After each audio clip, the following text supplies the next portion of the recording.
Part 3. எழுத்திலக்கணத்தில் முறைன்னா என்னென்னா, ஒரு மொழியில் எழுத்துக்கள் பயன்படும் வடிவம் தான் முறை அப்படின்ட்டு சொல்கிறாங்க.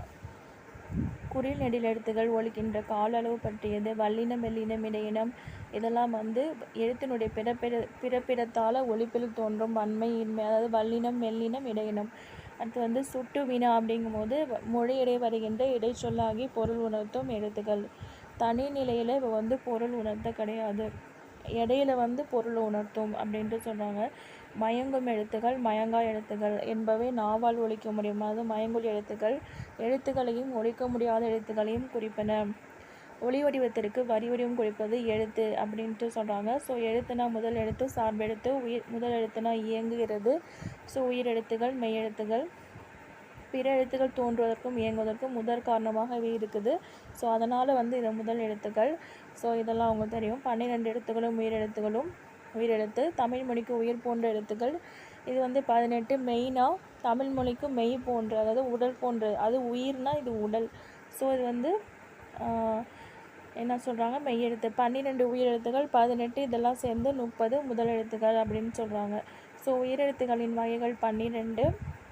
அது உங்களுக்கே தெரியும். குறில் நெடில் 5 + 7 12. குறுகிய ஓசை, நெடிய ஓசை என்பது எடை வைத்து அளவு செய்வது அப்படின்னா எழுத்துக்களுடைய ஒலி அளவு, அதாவது சவுண்டு, அந்த மாத்திரை அளவு இருக்குல்ல, அதுதான் அந்த மாத்திரை எதுக்காகனா இதுக்கு தான். குறுகிய ஓசையா நெடிய ஓசையா அப்படிங்கிறது அந்த மாத்திரை தான் சொல்லுது. ஸோ இந்த சவுண்டை வச்சு அந்த மாத்திரை வச்சு இது அப்படிங்கிற மாதிரி வரும். அது இத்தொடரில் இந்து மற்றும் இன் மெய்யெழுத்துக்கள், அவற்றை விடுத்து மீதமுள்ள எழுத்துக்களில் மேலே சொன்னால அதே தான். தமிழில் எழுத்துக்களை குறிப்பிடுவதற்கு கரம், கான், காரம், கேனம் எழுத்து சாரியை பயன்படுத்துகிறோம். அதாவது குறில் எழுத்துக்களை குறிக்கிறதுக்கு எப்படி சொல்கிறோம், நெடில் எழுத்துக்களை குறிக்கிறதுக்கு எப்படி சொல்கிறோம் அப்படிங்கிற மாதிரி அது சொல்கிறது தான் இந்த எழுத்து சாரிகை அப்படின்னு சொல்கிறாங்க. ஸோ கரம் அப்படின்னா அகரம், இகரம், உகரம், ககரம், மகரம் அப்படின்ட்டு சொல்லுவாங்க. நெடில் எழுத்துக்கள்னால் ஐகான், அவுகான் அப்படின்ட்டு சொல்கிறாங்க.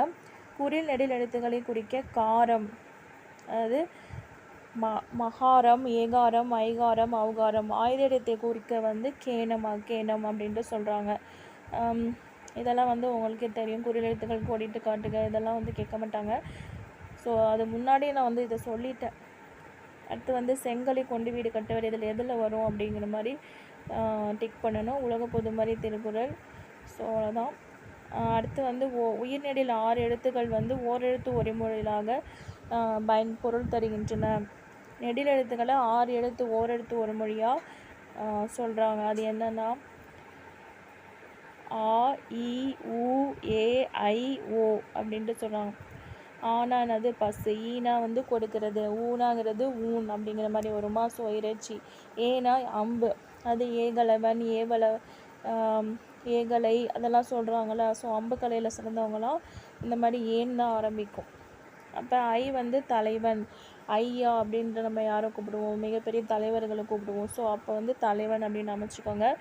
ஓ அப்படிங்கும்போது மதகு நீர் தாங்கும் பலகை அப்படின்ட்டு, மதகு நீர் தாங்கின்ற பலகை ஓ அப்படின்ட்டு சொல்லுவோம். ஸோ 6 உயிர்நெடிலுடன் வல்லின ஒற்றுக்களான இக்கு, இச்சு, இத்து, இப்பு உடன் இணைந்து உயிர்மெய் நெடில் எழுத்துக்களாகி ஓரெழுத்து ஒரு மொழி பொருளாக தருகின்றன. ஸோ இதெல்லாம் அந்த 6 உயிர்நெடிகள் இருக்குல்ல, அதோட இந்த வல்லின ஒற்றுகள் எல்லாமே சேர்ந்து உயிர்மெய் நெடில் எழுத்துக்களாக தருது. ஸோ இப்போ என்ன சொல்கிறாங்கன்னா, இப்போ ஆங்கிறதுல அதனால் கா, ஊங்கிறதுல அப்போ கூ, ஐங்கிறதுல அப்போ கை, இப்போ ஓங்கிறதுல கோ அப்படின்ட்டு சொல்கிறாங்க. ஸோ ஆண் முடியுதா அப்போ கா, கா அப்படிங்கிறது சோலை, காங்கிறது சோலை, கூங்கிறது பூமி, கைங்கிறது ஒழுக்கம், கோங்கிறது அரசன். இது எல்லாமே தெரியும். நம்ம கை மட்டும் ஒழுக்கம் நாம் வச்சுக்கணும். நம்ம ஒழுக்கமாக எப்படி நடந்துக்கிறது, கை கால் வச்சுட்டு சும்மாரு அப்படின்னு சொல்லுவாங்கள்ல. ஸோ அது அப்படி நாம் வச்சுக்கோங்க. கா அப்படிங்கும்போது சோலை, அப்போ காடு அப்படிங்கும்போது அங்கே என்னவாக இருக்கும், சோலை அதிகமாக இருக்கும். ஸோ கூங்கிறது கூன் பாண்டியன் இவரெல்லாம் சொல்லுவாங்கள்ல. ஸோ அதனால் பூமி அப்படின்னு நாம் வச்சுக்கோங்க.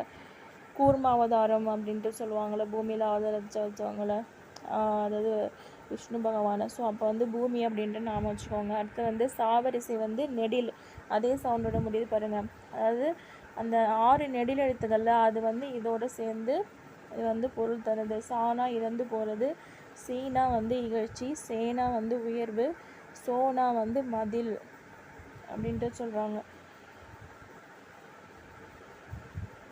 ஸ்ரீ அப்படின்னாலும் அது ஒரு இகழ்ச்சி தானே. சே அப்படிங்கும்போது உயர்வு, சேது பாலம் அப்படின்னு கட்டுறாங்க. ஸோ அப்போ பாலம்ங்கிறது எப்படி இருக்கும், உயர்வாக இருக்கும். அப்போ அதை நாம் வச்சுக்கோங்க. சோங்கிறது மதில் அப்படின்னு நாம சோங்கிறது மதில் நாம் வச்சுக்கலாம். அப்படின்னா மதில்னா என்ன, செவுரு. அப்போ அப்போல்லாம் இப்போ காக்காக்கெலாம் சோறு வைக்கணும் எங்கே வைப்போம், செவுரு மேலே. அப்போ மதில் அப்படின்னு நாம் வச்சுக்கோங்க. அடுத்து வந்து தாவரிசை நெடில் வந்து தா அப்படிங்கும்போது கொடுக்கிறது, அதை பார்த்தாலே தெரிஞ்சிடும். தீங்கினா நெருப்பு, தூனா வந்து தூய்மை, தூய்மையாளர்கள்லாம் துப்புரவு தொழிலாக தூய்மையாக வச்சுருக்காங்க. ஸோ தூ அப்படிங்கும்போது தூய்மை. தேனா தேவர்கள் அப்படிங்கும்போது கடவுள். அப்போ தைனாங்கிறது தைத்தல். அடுத்து வந்து பாவரிசை வந்து பா அப்படின்னா பாடல், பூ அப்படின்னா மலர், இதெல்லாம் தெரியும். பேனா மேகம். அந்த மேகம் வந்து எப்படி இருக்கும் அப்படியே அப்படிங்கும்போது மேகம், அது எப்படி நாம் வச்சுக்கலாம். அந்த பேப்பர்லாம் அப்படி பறக்க விட்டோன்னா அப்படியே அந்த மேகத்தானே போகுது, அப்படி நாம் வச்சுக்கோங்க. பைங்கிறது கைப்பை, பூங்கிறது செல், இதெல்லாம் பார்த்தாலே தெரிஞ்சிடும். அடுத்து வந்து மெல்லின ஓரெழுத்து ஒரு மொழிகள், அதாவது நா வரிசையில் நா அப்படிங்கும்போது நாவு, நீங்கிறது முன்னிலை உரிமை, நே அப்படிங்கும்போது நேசம் அன்பு, நைங்கிறது இழிவு. அடுத்து வந்து நோ அப்படிங்கிறது வறுமை அப்படின்ட்டு சொல்கிறாங்க. அடுத்து வந்து நோ அப்படின்னா என்னது, நோய், நோய்னா என்னது துன்பம். ஸோ துன்பமாக அப்படின்னு சொன்னாலே அது வந்து வறுமை அப்படின்னு அமைச்சுக்கோங்க. அடுத்து வந்து மாவரிசை அப்படிங்கும்போது மா அப்படிங்கும்போது மரம், மீங்கிறது மாமரம் அப்படிலாம் சொல்லுவாங்கள்ல. ஸோ மீங்கிறது வானம், மூங்கிறது மூப்பு அப்படின்னு நாம் வச்சுக்கோங்க. மேங்கிறது அன்பு, நேசம்னாலும் அன்பு, நேனாலும் அன்பு, மேனாலும் அன்பு. மை அப்படிங்கிறது அஞ்சனம், மோங்கிறது முகத்தல், மோந்து பார்க்குறத சொல்லுவாங்கள்ல, அப்படின்னா என்னதுன்னா முகத்தல். யா வரிசை வந்து 1, யா அப்படிங்கிறது அகலம், பாங்கிறது நெடியில் வந்து 4 எழுத்து இருக்குது. பா அப்படின்னா அழைத்தல், வீணா வந்து மலர், வைனா வைக்கோல், வவுனா கவர். வவ்வல் வந்து அந்த நைட்டு நேரத்தில் வந்து கவர்ந்துட்டு இருக்குது அப்படின்ட்டு நாம் வச்சுக்கோங்க. ஸோ வந்து கவரில் அது வந்து இருக்கும் அப்படின்னு நாம் வச்சுக்கோங்க. வைனா வைக்கோல், வீணா அது மலரானது, மலர்ந்து அலர்ந்து வீங்கி அப்படின்னு நம்ம படிச்சிருக்கோம்ல 6th புக்கில், அது நாம் வச்சுக்கோங்க. வாங்கிறது அழைத்தல், இது நாம் இருக்கும். நோ அப்படிங்கும்போது நோய், நோய் இருக்கும்போது நான் நொந்து வந்து நூடுல்ஸ் ஆயிடுறேன் அப்படின்னு நம்ம வச்சுக்கோங்க. தூங்கிறது உன் அப்படின்னு அவ்வளோதான். கொடுக்கப்பட்டுள்ள சொற்களை குறிக்கும் ஒரு எழுத்து ஒரு மொழிகளை எடுத்து எழுதுக. அரண்ணா சோ, அரசன்னா கோ, அம்புனா என்னது ஏ, ஐனா என்னது தலைவன், தீனா வந்து நெருப்பு, மலர்னா வந்து பூ. அடுத்து வந்து கானா சோலை, தானா கொடு, தைனா திங்களின் பெயர். தை அப்படிங்கும்போது அது ஒரு மாதம், திங்கள்னாலே மாதம் தானே. ஸோ பானா வந்து பாடல், வானா வந்து வருக, ஆனா வந்து பசு. நான் கொடுக்கும் ஒரு எழுத்து அப்படின்னா நான் அழைக்கும் ஓர் எழுத்து அப்படின்னா வா, நான் வாயை திறக்க வைக்கும் ஓர் எழுத்து அப்படின்னா ஆ, நான் இகழும் ஓர் எழுத்து அப்படின்னா சி, நான் பறக்கும் ஓர் எழுத்து அப்படின்னா கை, நான் வழி அனுப்பும் ஓர் எழுத்து அப்படின்னா வழி, நான் வழி எழுப்பும் ஓர் எழுத்து அப்படின்னா போ. அடுத்து வந்து இது வந்து ஓரெழுத்து சொற்களால் நிரப்புக அப்படின்ட்டு. ஆனா எது பறக்கும், தீனா சுடு, வீணா மனம் வீசும் அப்படின்னு எழுதி ஃபில் பண்ணிக்கோங்க. அடுத்து வந்து பின்வரும் எழுத்துக்களுக்கு பொருள் தருக. தானா என்ன, தீனா என்ன, பானா என்ன, தைனா என்ன, வைனா என்ன, மைனா என்ன. அவ்வளோதான். இது வந்து ஓரெழுத்து ஒரு மொழியில் எது வந்து வராது அப்படிங்கிற மாதிரி, எது ஓரெழுத்து ஒரு மொழி, எது ஓரெழுத்து ஒரு மொழி இல்லை அப்படிங்கிற மாதிரி அந்த மாதிரிட்ட கேட்பாங்க. இரு சொற்களையும் வந்து ஒரே தொடரில் அமைத்து எழுதுக. சிலைனா என்ன, சீலைனா, இது வந்து குறில் நெடில். சிலையை வந்து திரை சிலையால் மறைத்திருந்தனர். தொடுங்கிறது காதை தொடும்போது தோடு அழகாக ஆடியது. ரெண்டுமே வரும். மடுனா மடுவில் மாடு நீர் குடித்தது குட்டை. மலைனா மலை மீது ஏறி மாலையில் விளையாடினேன். வலினா காற்று வாலினா அன்பு. வலினா காற்றும் வாலியும் இல்லாமல் வாழ முடியாது. காற்றும் அன்பும் இல்லாமல் வாழ முடியாது. அகந்தை வீடு வீடு பேறு கிடைக்கும். வீடு பேருனா சொர்க்கம் கிடைக்குமா. அடுத்து ஓ அப்படிங்கும்போது மதகு நீர் தாங்கும் பலகை. கோ அப்படிங்கிறது மதில் அப்படிங்கிற மாதிரி வரும். சோனாலும் மதில் தான் வரும், கோனாலும் மதில் தான் வரும். கோட்டை அப்படிங்கிற மாதிரி வரும்ல. அதுவும் மழைக்கோடு வெளிப்படை. இதில் மூவகை இடனம் தன்மை முன்னிலை படற்கை. பொதுமொழினா என்ன, தாமரை அப்படிங்கிற மாதிரி வரும். மங்களச்சொல் இதெல்லாம் வந்து பின்னாடி வரும். அடுத்து வந்து குறில் நெடில் வந்து சிறகு வளர்த்தல். என்னது இது, தவறான இணை. இறை ஈகை உடல் ஊன் அப்படி இப்படியும் வந்து கேட்பாங்க. அடுத்து வந்து கனகம்னா பொண்ணு, கானகம்னா காடு. ஆறு அப்படின்னா வெட்டுதல், ஆறு அப்படின்னா நதி. மடுனா குளமா, குளத்தில் மாடு வந்து குளித்தது அப்படிங்கிற மாதிரி வரும். தடு தாடு அப்படிங்கிற மாதிரி வரும். இது வந்து என்னது, பொருந்தா இணை. குறிநெடில் வந்து விடுனா விட்டு விடுதல், வீடுனா தங்குமிடம். பாரி அப்படிங்கும்போது வள்ளல், பரிங்கிறது குதிரை. ஆழிங்கிறது கடல், அழிங்கிறது அழித்தல். இதில் என்னது, பொருள் வேறுபாடு காண்க. புகழ் திகழ். என்ன கேட்டிருக்காங்க, பொருள் வேறுபாடு காண்க. புகழ் திகழ், அதில் எதுவும் ஒன்று மிஸ்ஸிங். புகழ் என்னன்னு தெரியல, மேலட்டா இது மிஸ்ஸிங். வனம் அப்படிங்கும்போது கான். வானம்ங்கிறது விசும்பு. கான் அப்படின்னா காடு அப்படிங்கிற மாதிரி வரும். மலை அப்படிங்கும்போது நீங்கள் வந்து சோலைன்னு போட்டுறாதீங்க, இங்கே வந்து பொழில் இருக்குது, இங்கே வந்து விசும்புன்னு இருக்குது, அதை பார்த்துக்கோங்க. மலை அப்படின்னா சிகரம். மாலை அப்படின்னா சிறு பொழுது. கொடு அப்படிங்கிறது தருதல். கோடு அப்படின்னா நேராக வரைகிறது. விதி அப்படின்னா வரி விதித்தல். வீதினா தரு. வீதினா தெருன்னு நினைக்கிறேன். அடுத்து வந்து அடைப்புக்குறிக்குள் உள்ள சொற்கள் பொருந்தக்கூடிய தொடரை கண்டறிக. குறிநெடில் மாற்றம். சிறு அப்படின்னா சிறுமை. சீரு அப்படின்னா பாய்தல். தொடு அப்படிங்கும்போது தொடுதல். தோடுங்கிறது அணிகலன். சிறு அப்படிங்கும்போது சிறு குட்டியாக இருந்தாலும் சீருவதில் புளிய மிஞ்ச முடியாது. சென்டென்ஸ் மேக்கிங்க. அடுத்து வந்து புறங்கூறல். அடுத்து வந்து குறிநெடில் பிழையான சொல் எது, கெண்டை கொண்டை. அடுத்து வந்து இதில் என்னென்ன ஒற்றை கொம்பு இரட்டை கொம்பு இதெல்லாம் என்னென்னு பார்த்துக்கோங்க, அவ்வளோதான். இதெல்லாம் அவ்வளோதான் தேவையில்லை. அமுதன் பால் குடித்தான், தென்றல், இதெல்லாம் கோடிட்ட இடத்தை நிரப்புக. இது வந்து ஈஸியாக தான் இருக்கும். அடுத்து வந்து சிலை வந்து இறைவனுடைய திரு உருவம். சீலை அப்படிங்கும்போது துணி. அடுத்து வந்து இது என்னது, அதே தான், ஆனால் சிலைக்கு வந்து இன்னொரு மாதிரி சிற்பம். சீலைனா வந்து புடவை. அடுத்து வந்து விடுனா விட்டு விடுதல். வீடுனா தங்குமிடம். தழைனா இலை. தாழைனா மலர் வகை. அவ்வளோதான். ஸோ அடுத்து வந்து நம்ம மாத்திரை படிக்க போகிறோம். எழுத்துக்கள் ஒலிக்கின்ற அளவு வந்து மாத்திரை அப்படின்ட்டு சொல்கிறாங்க. ஸோ எவ்வளோ நேரத்தில் அது வந்து ஒலிக்குது அப்படிங்கிறத மெஷர்மெண்ட் மாதிரி மாத்திரை அப்படின்ட்டு சொல்கிறாங்க. இது வந்து ஒரு கை நொடி அளவு, அதாவது கட்டை விரலையும் நடுவிரலையும் சேர்த்து சுண்டும் அளவு. கண் இமைக்கின்ற அளவு அப்படின்ட்டு சொல்கிறாங்க. குறிலெழுத்துக்கள் 1 மாத்திரை அளவு. 12 உயிரெழுத்துக்களை 2 பிரிக்கலாம். குறைந்த முயற்சியும் குறைந்த நேரமும் ஆகிறது. ஸோ அதனால் வந்து ஒரு மாத்திரை. நெடில் எழுத்துக்கள் வந்து 2 மாத்திரை. மெய்யெழுத்துக்களில் வந்து 3 பிரிக்கலாம். வல்லினம், மெல்லினம், இடையினம். ஸோ எனவே வல்லின எழுத்துக்கள் இதெல்லாம் வந்து எப்படி ஒலிக்குது அப்படின்னா, வயிற்றிலிருந்து வலிமையாக காற்று வந்து மேலே வருமா. இது வந்து மென்மையான எழுத்துக்கள். ஸோ அதை மெல்லின எழுத்துக்கள். எரல வளல அப்படிங்கும்போது வன்மையும் இல்லாமல் மென்மையும் இல்லாமல், ஸோ ரெண்டுத்துக்கு இடைப்பட்ட மாதிரி ஒலிக்கும். அதனால் வந்து குறைவான நேரத்தில் ஒலிக்குது.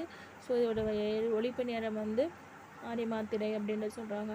ஸோ சார்பெழுத்து அப்படிங்கும்போது உயிர்மை, ஆயுதம், உயிரெழுபடை இதெல்லாம் சார்ந்திருக்கும் இந்த முதல் எழுத்துக்களை. ஸோ அதனால் வந்து இது சார்பெழுத்துக்கள் அப்படின்ட்டு சொல்கிறாங்க. உயிர்மை, ஆயுதம், உயிரெழுபடை, ஒற்றெழுபடை, குற்றி அலுகரம், குற்றி அலிகரம், ஐகார குறுக்கம், அவகார குறுக்கம், அகர குறுக்கம், ஆயுத குறுக்கம் அப்படின்ட்டு சொல்கிறாங்க. ஸோ இதில் வந்து இது கொஸ்டின் ஆன்சரு. முதல் எழுத்துனா 12, 18 இதெல்லாம் சேர்த்து முதல் எழுத்து வந்து 30 எழுத்து. எழுத்துக்கள் வந்து ஒளி வடிவம், வரி வடிவம். வரி வடிவம் வந்து முதல் எழுத்து சார்பெழுத்து என 2 வகையாக கூறுகிறோம். ஆதலும் இம்முப்பது எழுத்துக்கள் இல்லாமல் தமிழ் மொழி இல்லை. அதனாலும் இவ்வெழுத்துக்கள் ஏனைய உயிர்மெய் எழுத்துக்கள் பிறப்பதற்கு முதன்மையாக இருக்குது. அதனால் இது முதல் எழுத்துக்கள். சார்பெழுத்துக்கள்லாம் சார்ந்து வருவதால், ஒளி வடிவில் ஒன்றை ஒன்று சார்ந்து வருவதால் அவை உயிர்மெய், ஆயுதம், உயிரெழுபடை, ஒற்றெழுபடை, குற்றி அலிகரம், குற்றி அலுகரம், ஐகார குறுக்கம், அவகார குறுக்கம், மகர குறுக்கம், ஆயுத குறுக்கம் அப்படின்ட்டு சொல்கிறாங்க. உயிர்மெய் எழுத்துக்கள் தோன்றுது ரெண்டுமே சேர்ந்து. ஸோ உயிர்மெய் எழுத்தின் ஒளி வடிவம் மெய்யும் உயிரும் சேர்ந்துதான் இருக்கும். வரி வடிவம் மெய்யெழுத்து வந்து ஒத்திருக்கும். ஒளி வடிவம் அதாவது சவுண்டு வந்து ரெண்டும் சேர்ந்து இருக்கும். ஆனால் வரி வடிவம் வந்து மெய்யெழுத்தை மட்டும்தான் சார்ந்திருக்கும். ஸோ இப்படி கூட கொஸ்டின் கேட்கலாம். ஒலிக்கின்ற கால அளவு ஆனால் உயிரெழுத்தை மட்டும்தான் ஒத்திருக்கும் அப்படின்ட்டு சொல்கிறாங்க. ஸோ இவ்வாறு முதலெழுத்துக்களை சார்ந்து வருவதால் இவை சார்பெழுத்து வகையில் அடங்குகிறது. ஸோ 216 அப்படின்னு சொல்கிறாங்க. ஆயுத எழுத்து வந்து சார்பெழுத்தா. ஸோ அதுக்கு முன்னாடி வந்து தனக்கு முன் ஒரு குறில் எழுத்தையும் தனக்கு பின் ஒரு வல்லின உயிர்மெய் எழுத்தையும் பெற்று சொல்லி நிறையில் மட்டும்தான் வரும், தனித்தே வராது. ஸோ முதல் எழுத்துக்களாக உயிரைமையும் சார்ந்து வருவதால் இது சார்பெழுத்து அப்படின்ட்டு சொல்கிறாங்க. ஸோ உயிரெழுபடை, ஒற்றெழுபடை இதெல்லாம் வந்து பிற எழுத்துக்களின் ஒரு சார்பினாலேயே ஓசையில் நீண்டும் சில டைம் இடையில வரும்போது குறையும். அதனால் வந்து இதை சார்பெழுத்துக்கள் அப்படின்ட்டு சொல்கிறாங்க. ஏன் சொல்கிறாங்க அப்படிங்கிற மாதிரி சொல்கிறாங்க, அவ்வளோதான். உயிரெழுபடையும் ஒற்றெழுபடையும் மாத்திரளவு நீண்டு ஒலிக்கும். உயிரெழுபடை அப்படிங்கும்போது தொழார், ஒற்றெழுபடைங்கும் போது கலங்கு. இந்த மாதிரி ஓசை குறைதல்னால் என்ன அப்படின்னா ஐகார குறுக்கம், அவகார குறுக்கம் இதெல்லாம் வந்து தன் மாத்திரை அளவில் குறைந்து ஒலிக்கும். ஸோ ஐகார குறுக்கம் அப்படிங்கும்போது தலைவன், ஐ இடையில வருது, அவகாரம் முதல்ல வரும், மகர குறுக்கம் வரும் வண்டி, ஆயுத குறுக்கம் அக்ரிணை. இது போன்ற குற்றி அலுகரம் தன் மாத்திரை அளவில் குறைந்து ஒலிக்கும். குற்றி அலுகரம் அதுங்கிறது காது, அக்து, பாக்கு. குற்றி அலிகரம் வீடியாது, கேண்மியா, சென்மியா. ஸோ வந்து முதல் எழுத்து சார்பெழுத்து இனிமேல் அதெல்லாம் தேவையில்லை. ஆம் முதல் எழுத்துக்கள் மட்டும் இடம்பெறும் சொற்கள் ஆம். ஆம், ஆள், ஆள், ஆண், ஆண் இதெல்லாம் வந்து இதெல்லாம் என்ன சொல்கிறாங்க அப்படின்னா முதல் எழுத்துக்கள் மட்டும் இடம்பெறும் சொற்கள். ஊன், ஊன், ஊர், என், என், எல், ஏன், ஏர், ஏன், ஏம், எல், ஈர், ஓர். முதல் எழுத்துக்கள் இடம்பெறா சொற்கள் குருவி அப்படின்ட்டு முதல் எழுத்துக்கள் என்பது யாது அப்படின்னா இதுதான் திரும்ப வரும். ஸோ இதெல்லாம் வந்து பின்னாடி இருக்கிற கொஸ்டின். ஸோ இது எதாவது ஒரு யூஸ் ஆகும் அப்படிங்கிற மாதிரி எடுத்து வச்சேன். நாங்கிறது நமலி, நமலிங்கிறது நமலி அப்படிங்கிறது நாய், ஞாயிறுனா என்னன்னு தெரியும். நிமிரு அப்படிங்கும்போது நிமிருங்கிறது வண்டு இல்லாட்டி தட்டாம்பூச்சி. நெகிழம் அப்படிங்கிறது இந்த சிலம்பு காலில் அலையக்கூடியது. யசனம் யார், யூனா யுத்தம், யூனா யூகம், யோனா யோகம். ஔ அப்படிங்கும்போது ஔதகம், ஔதகம் அப்படின்னா என்னென்னா சீதனம் அப்படின்ட்டு சொல்கிறாங்க. அடுத்து வந்து வானா, வானா வானம், வன வனம். அடுத்தது வீணா விலை. அடுத்து வந்து வீணா வீக்கம், வேணா வெற்றி. அடுத்து வந்து வேணா வேலை, வைனா வைகரை. அவ்வளோதான். யசனம் அப்படிங்கும்போது யாசகம்மா, யாசகம்னா பிச்சை எடுக்கிறது. ஸோ வந்து உயிர்மெய்னா வந்து அதெல்லாம் பார்த்தாச்சு. உயிர்மெய் எழுத்தின் ஒலி வடிவம் மெய்யும் உயிரும் சேர்ந்ததாக இருக்கும். வரி வடிவம் மெய்யெழுத்தை ஒதுக்கின்றா இருக்கும். ஒலிக்கின்ற கால அளவு உயிரெழுத்து. ஏன்னா அவங்க பேசும்போது ஒலி வடிவம் தானே. ஸோ ஒலி வடிவம்ங்கிறது அப்போ எதை பொறுத்து இருக்கும், உயிரெழுத்தை ஒத்திருக்கும். வரி வடிவம் வந்து மெய்யெழுத்தை ஒத்திருக்கும். அவ்வளோதான். காங்கிற எடுத்துக்கிட்டேன்னா இக்குங்கிறது என்ற எழுத்து வடிவம் கா என்ற எழுத்தில். எனவே இது வந்து மெய்யெழுத்து வந்து சார்ந்து வருது அப்படின்ட்டு சொல்கிறாங்க. இந்த எழுத்தை சொல்லி பாருங்கள். ஸோ இக்கு ப்ளஸ் ஆ கா. இக்கு என்ற மெய்யெழுத்து முதலிலும் ஆ என்ற உயிரெழுத்து இரண்டாவதாகவும் இணைந்து ஒலிக்க கா என்ற எழுத்து கிடைக்கிறது. எனவே கா என்ற எழுத்து உயிர்மெய் இரண்டையும் சேர்ந்து ஒலிக்கும் என்பது. மெய் எழுத்துக்கள் டேஷ் வகையில் அடங்கும் அப்படின்னா சார்பெழுத்து. சார்பெழுத்து வகைக்கு பொருந்தாதது எது அப்படின்னா உயிரெழுத்து. அடுத்து வந்து ஆயுதம் அப்படின்னா 3 புள்ளிகளை உடையது, முப்புள்ளி, முப்பார் புள்ளி தனியாக இருக்கும், அக்கேனம் இதெல்லாம் வந்து சொல்கிறாங்க. ஸோ தனக்கு முன் ஒரு குறில் எழுத்தையும் இடையில மட்டும்தான் வரும். முன்னாடி ஒரு குறில் எழுத்து, பின்னாடி ஒரு வல்லின் எழுத்து, இது மட்டும்தான் வரும். ஸோ முதல் எழுத்துக்களாக உயிரைமையும் சார்ந்து வருவதால் இது சார்பெழுத்து அப்படின்ட்டு சொல்கிறாங்க. ஆயுத எழுத்து வந்து ஒலிக்கின்ற கால அளவு வந்து அரை மாத்திரை. ஸோ மாத்திரைன்னா என்னன்னு பார்த்துட்டோம். ஸோ மாத்திரை என்பது இங்கே கால அளவை குறிக்கிறது. இந்த அளவை தாண்டிச்சுனா தான் அதை வந்து அளபடை அப்படின்ட்டு சொல்கிறாங்க. ஸோ அளபடை அப்படிங்கும்போது ஆயுத குறுக்கம் எப்படி மாத்திரை இருக்கும், ஆயுத குறுக்கம், மகர குறுக்கம் இது ரெண்டுமே வந்து கால் மாத்திரை. மெய்யெழுத்துக்கள் சார்பெழுத்துக்கள் வந்து அரை மாத்திரை. குற்றி அலிகரம் ஸோ இது எல்லாமே மெய்யெழுத்துக்கள், சார்பெழுத்துக்கள், குற்றி அலிகரம், ஆயுத எழுத்து, இது எல்லாமே வந்து அரை மாத்திரை. அடுத்து வந்து குறிலுக்கு வந்து ஒரு மாத்திரை, ஐகார குறுக்கமும் வந்து ஒரு மாத்திரை. ஐகார குறுக்கம், ஔகார குறுக்கம் இது வந்து 1.5. இது வந்து மொழிக்கு முதல்ல இருக்கும் போது நினைக்கிறேன். ஸோ அடுத்து வந்து நெடில் ஐ ஔ அப்படிங்கும்போது 2. நெடில் எழுத்து ஐ ஔ இதெல்லாம் வந்து 2, அளபடை வந்து 2க்கு மேலே. ஸோ வந்து மாத்திரைனா கண்ணிமைக்கும் நேரம். எழுத்துக்களின் மாத்திரை 2ற்கு மேல் இல்லை என்பது இலக்கண நூலார் கருத்து. அதற்கு மேலே மாத்திரை அது அளபடையாக செய்யுளில் வரும்.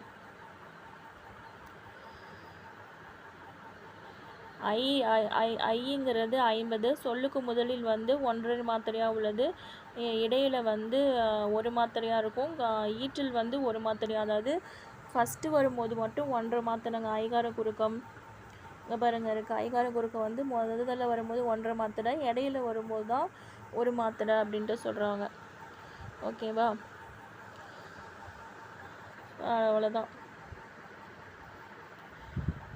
அடுத்து வந்து ஔகார குறுக்கம். ஔகார குறுக்கம் வந்து அவ்வை, வௌவால், அதாவது 1.5 மாத்திரையாக குறைந்தது. சொல்லுக்கு இடையிலும் இறுதியிலும் வரவே வராது. முதல்ல மட்டும்தான் வரும், அது 1.5 மாத்திரை. அங்கே தான் பார்த்தோம்ல, ஐகார குறுக்கமும் ஔகார குறுக்கமும் முதல்ல வரும்போது 1.5 மாத்திரை, அது ஐகார குறுக்கம் வந்து இடையில வரும்போது ஒரு மாத்திரை. மகர குறுக்கம் அப்படிங்கும்போது தன் மெய்யெழுத்து தன் மாத்திரையிலிருந்து குறைந்து ஒழித்தல் மகர குறுக்கம். தனக்குரிய அரை மாத்திரையிலிருந்து கால் மாத்திரை. ஸோ ஆயுத குறுக்கமும் மகர குறுக்கமும் என்ன வரும்? அரை மாத்திரை வந்ததுலேருந்து கால் மாத்திரை அப்படிங்கிற மாதிரி வரும். அப்போ போலும், போனுமும், போலும், அருளும், மண்மும், அருளும் அப்படின்ட்டு சொல்கிறாங்க. செய்யுளில் இடம்பெறும் போலும் மகர ஈட்டுச் சொற்கள் ஈற்றையில் உகரம் கெட்டு போலும் மருள் அப்படின்ட்டு வருதா. ஸோ இதனால் திரியுது அப்படிங்கிறதுனால தன் அரை மாத்திரையிலிருந்து கால் மாத்திரை அளவுக்கு ஒலிக்குது. மகர ஈட்டுச் சொல் முன் வகர முதல் மொழி சேரும்போது நிலைமொழியானது மகரம் குறைந்து ஒலிக்கும் அப்படின்ட்டு சொல்கிறாங்க. ஸோ வரும் வண்டியா, வான் வருதா, அப்போ என்னது நிலைமொழி வந்து மகரம் குறைந்து வரும் வண்டி அப்படின்ட்டு சொல்கிறாங்க. இம்மு வந்து தன் அரை மாத்திரையிலிருந்து கால் மாத்திரையாக ஒலிக்கும். வரும் இது மகர ஈற்று நிலைமொழி வண்டி, இது வந்து இவ்வுங்கிறது மகர முதல் மொழி அப்படின்ட்டு சொல்கிறாங்க. ஸோ ஆயுத குறுக்கம், ஆயுத ப்ளஸ் குறுக்கம், அக்கு வந்து எழுத்து குறைந்து ஒலிப்பது. நிலைமொழியில் தனி குறிலை அடுத்து வரும் நகர நகரங்கள் வறுமொழியில் உள்ள தகரத்தோடு சேரும்போது ஆயுதமாக தெரியும்.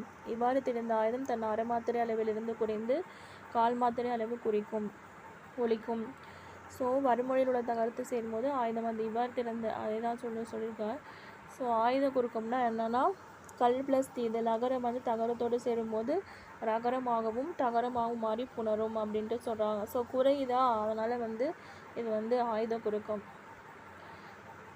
வளையல் இச்சொல்லின் ஐகாரம் ஒரு மாத்திரை வந்து ஐ வந்து இடையில வருது. ஸோ அதனால் இது என்னது ஒரு ஈற்றில் ஐகாரம் குறைந்து வந்த சொல் வந்து திண்ணை அப்படின்ட்டு சொல்கிறாங்க. பல் ப்ளஸ் தி இது வந்து பக்கு. இது குறுக்கங்கள் வந்து ஐகார குறுக்கம், ஔகார குறுக்கம், ஆயுத குறுக்கம், மகர குறுக்கம் என 4 வகைப்படும். ஸோ இதில் ஐகார குறுக்கம்னா என்ன? ஐகார குறுக்கங்கிறது தலைவன், ஔகார குறுக்கங்கிறது வௌவால், ஆயுத குறுக்கம் வந்து முக்தி, இது மகர குறுக்கம் வந்து போன் அப்படின்ட்டு சொல்கிறாங்க. ஸோ அளபடை அப்படின்னா என்னென்னா செய்யுளில் ஓசை குறையும் போது ஒரு சொல்லின் முதலிலும் இடையிலும் இறுதியிலும் நிற்கும் நெட்டெழுத்துக்கள் தமக்குரிய 2 மாத்திரையிலிருந்து நீண்டு ஒலிக்கும். அவ்வாறு நீண்டு ஒலிப்பதனை அளபடை என்கிறோம் அப்படின்ட்டு சொல்கிறாங்க. ஸோ அளபடை வந்து இப்போ வந்து இதுக்கு வந்து 6th புக்கில் சொல்லியிருப்பாங்க. நம்ம காய்கறிகள்லாம் நம்ம கூப்பிடும்போது அவங்க வந்து காய்கறி அப்படின்னு விற்பாங்கள, கூப்பிட்டு விற்பாங்கள. ஸோ அப்போ வந்து அது வந்து நீட்டு ஒலிக்கும் போது அவங்க நமக்கு கேட்கும்ல. ஸோ அதனால் வந்து அப்படி கம்பேர் பண்ணியிருப்பாங்க. செய்யுளில் மொழிக்கு முதலிலும் இடையிலும் இறுதியிலும் நிற்கிற உயிர் மெட்டெழுத்துக்கள் 7ம் தத்தம் அளவில் நீண்டு ஒலிக்கும். ஸோ வந்து அவங்க அப்படி சொல்லும்போது நமக்கு வந்து சவுண்டு எவ்வளோ சவுண்ட் நீட்டி சொல்லுமோ அவ்வளோ கேட்கும்ல. ஸோ அதனால் நீட்டு ஒலிக்கும் போது அவற்றின் பின்னால் வரும் அப்படின்ட்டு சொல்கிறாங்க. அதை குறிக்க நெட்டெழுத்துக்களின் நிலமான குற்றெழுத்துக்கள் அவற்றின் பின்னால் சாமியோ ஓ அப்படின்னு கூவாங்களே அந்த மாதிரி. ஸோ இவ்வாறு வருவது வந்து உயிரளபடை அப்படின்ட்டு சொல்கிறாங்க. உயிரளபடை அப்படிங்கும்போது செயலிசை அளபடை, சொல்லிசை அளபடை, இன்னிசை அளபடை. செய்யுளிசை அளபடினா செய்யுளின் ஓசை குறையும் போது அதை நிறைவு செய்ய நெட்டெழுத்துக்கள் அளபெடுத்தலை செய்யுளிசை அளபடை அப்படின்ட்டு சொல்கிறாங்க. செய்யுளில் நமக்கு வந்து ஓசை குறைஞ்சால் அது செய்யுளிசை. சொல்லிசைனா பேசுகிற சொல்லில் வந்து குறைஞ்சிச்சுன்னா அது சொல்லிசை. இன்னிசைனா அது வர. ஸோ ஈரசை கொண்ட சீர்களாக மட்டும் வரும். ஸோ 2 ஆசை தான், அந்த சீர்கள் மட்டும்தான் வரும். ஸோ அதனால் வந்து உழார் படார் இதனை வந்து அப்படியே இருன்னு முடியுதா. ஸோ அதனால் இசை நிறைய அளபடை அப்படின்ட்டு சொல்லுவாங்க. தழா அல் கெடா ஆள் வழி வந்த கேண்மையார் அப்படின்ட்டு வருது. விட ஆர் ஓதல் இதில் வந்து மொழி முதல்ல வருது. உர ஆர் மொழி இடையில வருது அப்படின்ட்டு சொல்கிறாங்க. சொல்லிசைனா செய்யுளில் ஒரு பெயர் சொல். சொல்லுனா என்னன்னா பெயர் சொல். எச்ச சொல்லாக தெரிந்து அளபெடுப்பது சொல்லிசை அளபடை. அதாவது பெயர் சொல் வந்து எந்த எச்ச சொல்லா, வினையச்சமா பெயரச்சமா அது மாதிரி தெரிந்து வந்து அளபெடுப்பது வந்து சொல்லிசை அளபடை. மோஸ்ட்லி வந்து வினையச்சமாக தான் தெரியும். கொடித்தழி அடித்தழி அப்படின்ட்டு தானே வருது. சொல்லிசை அளபடை. விருப்பம் விரும்பி என்னும் பொருள். நசை நெருகி இப்படிலாம் வந்து முடிஞ்சிச்சுன்னா அது வந்து சொல்லிசை அளபடை. இன்னிசை அளபடைனா ஓசை குறையாட்டாலும் இனிய ஓசைக்காக அளபெடுத்தலை இன்னிசை அளபடை என்பர் அப்படின்னு சொல்லுவாங்க. ஸோ இனிய ஓசைக்காக அப்படின்னு சொல்லும்போது குறில் நெடிலாக அளபெடுத்து மூவசி சீர்களாக மட்டும் வரும். ஃபஸ்ட்டு வந்து செய்யுள் வந்து 2, இசை வந்து 3 அப்படின்னு அமைச்சுக்கோங்க. இன்னிசை அப்படிங்கும்போது மூவசி சீர்களாக மட்டும் வரும். அப்போ கெடுப்பதும் எடுப்பதும் அப்படின்னு வருதா. ஸோ என்னை ஓசை குறையாத இடத்திலும் இனிய ஓசை தருவதற்காக என்னும் குறில் தூ என நெடிலாக மாறி அளபெடுப்பது இன்னிசை அளபடை அப்படின்னு சொல்கிறாங்க. ஒற்றளபடை அப்படிங்கும்போது செய்யுளின் ஓசை குறைந்தால் மெய்யெழுத்துகளும் அளபெடுக்கும், அதான் ஒற்றளபடை. இங்கு இக்குலாம் வருதா. ஸோ அதனால் எழுத்துக்கள் இருமுறை வந்துள்ளன. இங்கு இஞ்சி இன்னு இந்து இம்மு இன்னு இவ்வு ஈ இல்லு 10 மெய்யும் 11 எழுத்துக்களும் ஒரு குறிலை அடுத்தும் 2 குறிகள் அடுத்தும் செய்யுளில் இனிய ஓசை வேண்டி அளபெடுக்கும். இவ்வாறு அளபெடுப்பதற்கு ஒற்றளபடை என்பர். அதாவது கா விட்டுட்டாங்க, சா விட்டுட்டாங்க. க ச ட தா பா ரா. க ச ட த ப ர 16 எழுத்துக்கள். க ச ட த ப ர 6. இக்கு இங்கு இச்சு இஞ்சி இட்டு இன்னு இத்து இந்து இப்பு இம்மு இம்மு ஈ இரு விட்டுட்டாங்க. கசட தபர வல்லினராவும் இடையினராகவும் விட்டுட்டாங்க. இதெல்லாம் விட்டுட்டு மீதி எல்லாமே வந்து அளபெடுக்கும் அப்படின்னு சொல்கிறாங்க. ஸோ வெறி ஈ அப்படிங்கும்போது இது என்னது சொல்லிசை. ஓதல் படா கொடுப்பதும் இது வந்து விளக்கு, இதுதான் வந்து அளபடை கிடையாது. தனித்து இயங்கும் எழுத்துக்கள் எது? முதல் எழுத்துக்கள். பதம் புணர்ப்பு என இருப்பாற்று அதுவே இந்நூற்பா எழுத்தின் எத்தன்மை வந்து சொல்லுது அப்படின்ட்டு சொல்லியிருக்காங்க. பதம்ங்கிறது பிரிவு அப்படின்னு நினைக்கிறேன். ஏன்னா பிறப்புங்கிறது எழுத்துக்கள். ஸோ எழுத்தினுடைய புற இலக்கணம் வந்து போலி என்பது எவ்வகை அளபடை அப்படின்னா செய்யுளிசை அளபடை. உடுப்பதும் துய்ப்பதும் இல்லா இருக்குது அப்படிங்கும்போது இசை நிறை அளபடை. கீழ்காண்பவற்றை சொல்லிசை அளபடை வந்து வரணசை இன்னும் முளை. ஸோ ஒற்றளபடை அப்படிங்கும்போது அரங்கங்கம். செய்யுளிசை அளபடை அப்படிங்கும்போது செய்யுளிசை அளபடை அப்படிங்கும்போது உழார். இன்னிசை அளபடைனா உடுப்பதும். சொல்லிசை அளபடைனா குடித்தழி. அளபடை என்னன்னா நீண்டு ஒலிக்கிறது. அளபடை வந்து உயிரளபடை ஒற்றளபடை. சொல்லிசை அளபடை செய்யுளிசை அளபடை இன்னிசை அளபடை அப்படின்ட்டு 3 சொல்கிறாங்க. செய்யுளில் ஓசை குறையாத எடுத்து குடில் நெடிலாக அளபெடுப்பது தான் வந்து என்ன அளபடை அப்படிங்கும்போது செய்யுளிசை அளபடை அப்படின்ட்டு சொல்கிறாங்க. ஸோ வந்து உடுப்பதும் உண்பதும் வந்து இன்னிசை அளபடை. செயலில் ஓசை குறையாத இனிய ஓசைக்காக வந்து இன்னிசை அளபடை. உயிரிழபடை வந்து 3. அடுத்து வந்து நெட்டெழுத்து அளபெடுப்பது என்ன அப்படின்னா செய்யுளிசை அளபடை. சொல் தெரிந்து அளபெடுப்பது அப்படின்னா சொல்லிசை அளபடை. உராருக்கு வரணசை அப்படிங்கும்போது உராருக்கு அப்படிங்கும்போது செய்யுளிசை. வரணசைங்கிறது சொல்லிசை. அளபெடுத்தல் அப்படின்னா என்னென்னா நீண்டு ஒழித்தல். நசையி அப்படிங்கிறது விரும்பி. கெடுப்பதும் துய்ப்பதும் எல்லாருக்கும் அடுக்கிய கோடி உண்டாயின் இல்லை குரலில் வரும் அளபெடை வந்து இன்னிசை அளபெடை. பெருங்கடல் அப்படிங்கும்போது என்னது அப்படின்னா பெருங்கடல் வந்து பண்புத்தொகை. உழா அது அப்படிங்கும்போது செயலிசை அளபெடை. வெறியை வந்து சொல்லிசை அளபெடை. இன்னிசை அளபெடை. படா நல்ல படாரை இன்னிசை அளபெடை கெடுப்பதும் சொல்லிசை அளபெடை வருநசையை ஒற்றளபெடை என்கிறவன். இது ஆன்சரு. அடுத்து வந்து புணர்ச்சி. புணர்ச்சி போங்கும்போது நாம் பேசும்போது சில சொற்களை ஒன்றன் பின் ஒன்றாக அடுக்கி ஒரு சொல் போலவே பேசுகிறோம். எழுதும் போதும் அவ்வாறு எழுதுகிறோம். ஸோ தமிழரசி, நாட்டுப்பண் இது ரெண்டுமே ஒரு சொல் வடிவமுடையன. ஆனால் 2 சொற்களின் சேர்க்கையாக உள்ளன. அதாவது 2 பேர் இருக்குது, 2 இது இருக்குது, 2 சொற்கள் சேர்ந்தது தான் இது இப்படி இருக்குது தமிழரசி அப்படிங்கும்போது. ஸோ தமிழ் ப்ளஸ் அரசி தமிழரசி, நாடு ப்ளஸ் பண் நாட்டுப்பண். ஸோ முதலில் நிற்கும் சொல் என்னது? நிலைமொழி. ரெண்டாவது வருமொழி. ஸோ 2 மொழியும் சேர்றது தான் வந்து புணர்ச்சி அப்படின்ட்டு சொல்கிறாங்க. ஸோ இறுதி எழுத்தும் வருமொழியின் உள்ள முதல் எழுத்தும் புணர்ச்சிக்கு வந்து உரியது. உயிர் அப்படிங்கும்போது நிலைமொழியின் இறுதி எழுத்து உயிர்மையாக இருந்துச்சு. அதன் இறுதியில் இருக்கும் வடிவம் உயிர் அப்படிங்கிறதுனால அது உயிர் ஈறு. ஈரில் வந்து உயிர் இருந்துச்சு அப்படின்னா அது உயிர் ஈறு. நிலைமொழியின் இறுதி எழுத்து மெய்யாக இருந்தால் அது வந்து மெய்யீறு அப்படின்ட்டு சொல்கிறாங்க. நிலைமொழியினுடைய இறுதி எழுத்து உயிர் மெய்யாகவே இருந்தாலும் அதனுடைய வடிவம் உயிர் அப்படிங்கிறதுனால அது உயிர் ஈறு. நிலைமொழியின் இறுதி எழுத்து மெய்யாக டைரக்டாகவே இருந்துச்சு அப்படின்னா அது வந்து மெய்யீறு அப்படின்ட்டு சொல்கிறாங்க. ஸோ மணி மாலை அப்போ இன்னு ப்ளஸ் ஈங்கிறது உயிர் மெய் எழுத்து. ஆனால் உயிர் எழுத்து இருக்கிறதுனால அது உயிர் ஈறு. பொன்வண்டு அப்படிங்கும்போது அது வந்து மெய்யீறு. உயிர் முதல் மெய் முதல் அப்படிங்கும்போது வருமொழியின் முதல் எழுத்து உயிரெழுத்தாக இருந்தால் அது உயிர் முதல்.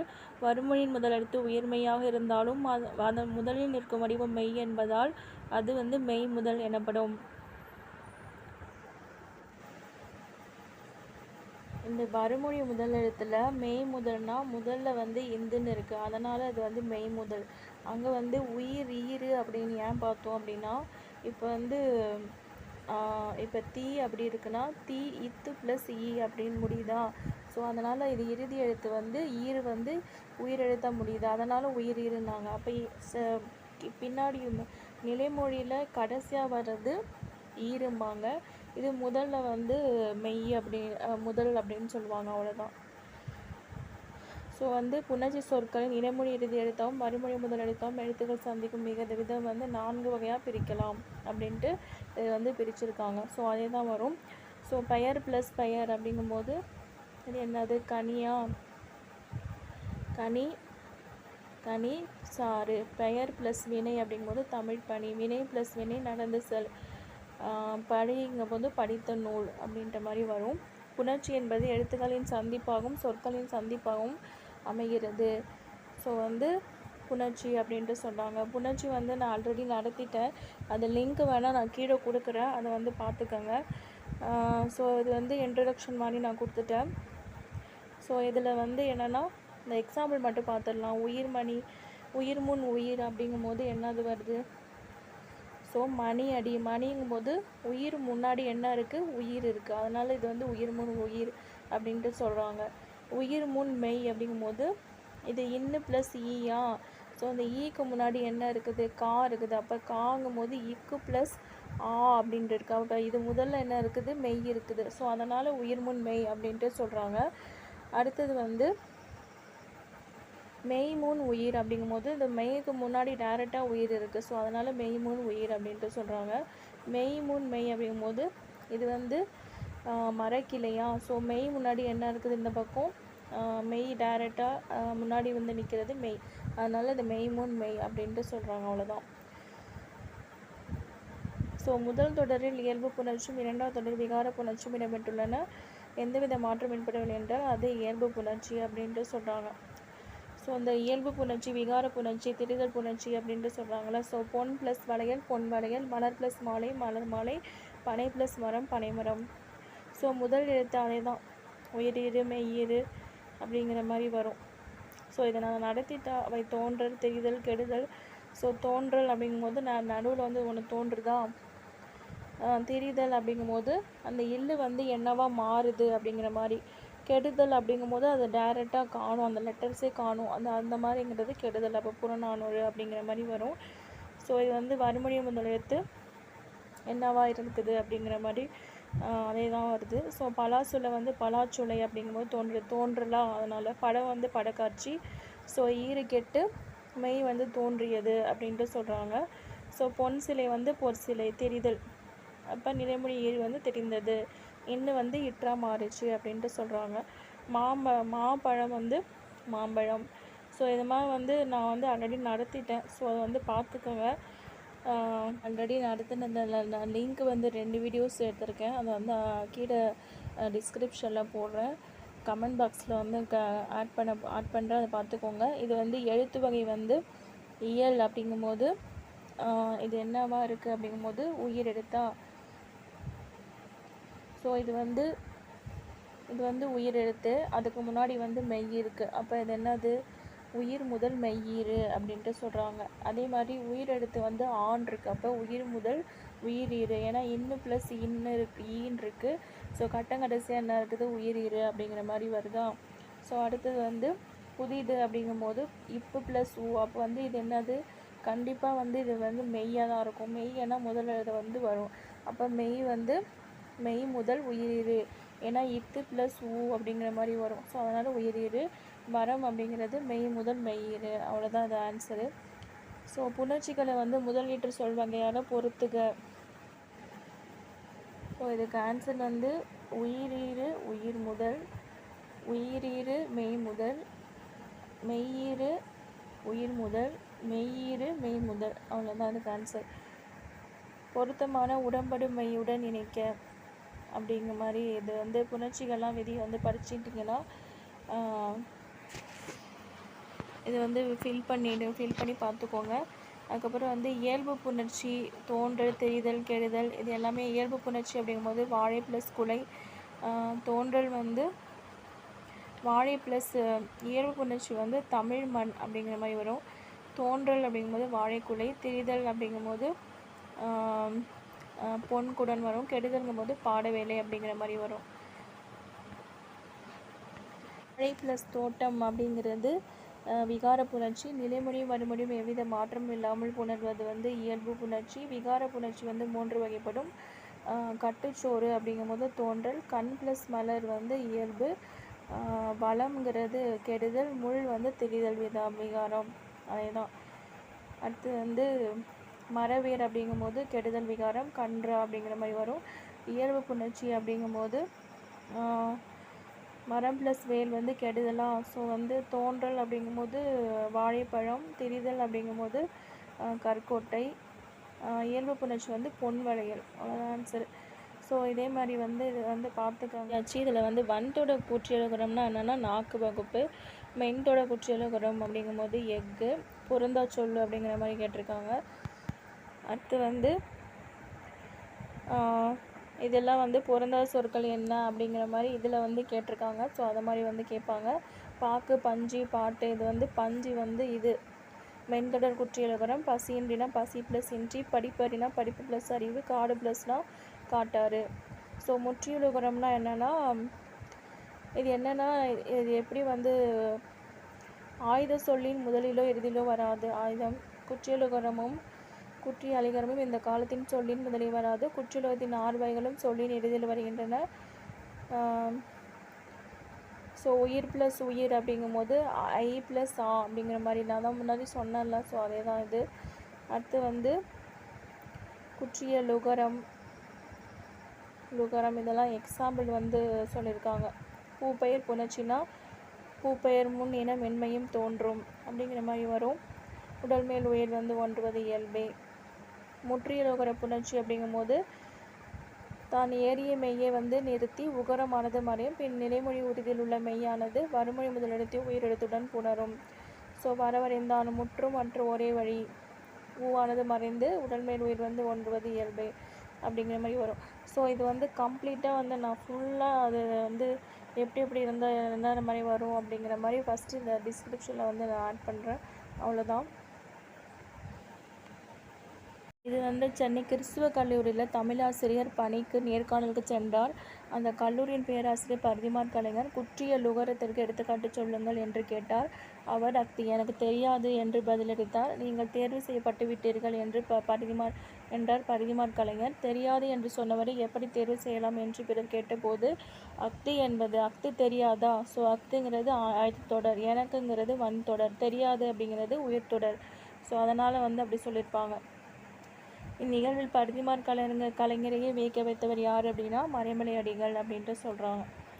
ஸோ இது ஒரு எக்ஸாம்பிள் புணர்ச்சிக்காக வந்ததா, ஸோ அதனால் வந்து நான் சொன்னேன். ஸோ இப்போ நம்ம வந்து பெயரில் வந்து சுட்டெழுத்துகள், வினா எழுத்துகள், இடுகுறி பெயர்கள், அந்த காரண பெயர்கள், இணை எழுத்துகள், மயங்கொலிகள் இதெல்லாமே வரும். ஸோ இப்போ நம்ம படிக்க போகிறது வந்து சுட்டெழுத்துகள். யார் இதனை உடைத்தது, இவன் அப்படிங்கிற மாதிரி வருதா. ஸோ அவன், அவள், அவர், இவள், அங்கு, இங்கு, அந்த, இந்த, அது, இது, இவை. ஸோ ஆ, இ இதெல்லாம் வந்து சுட்டி காட்டுகிற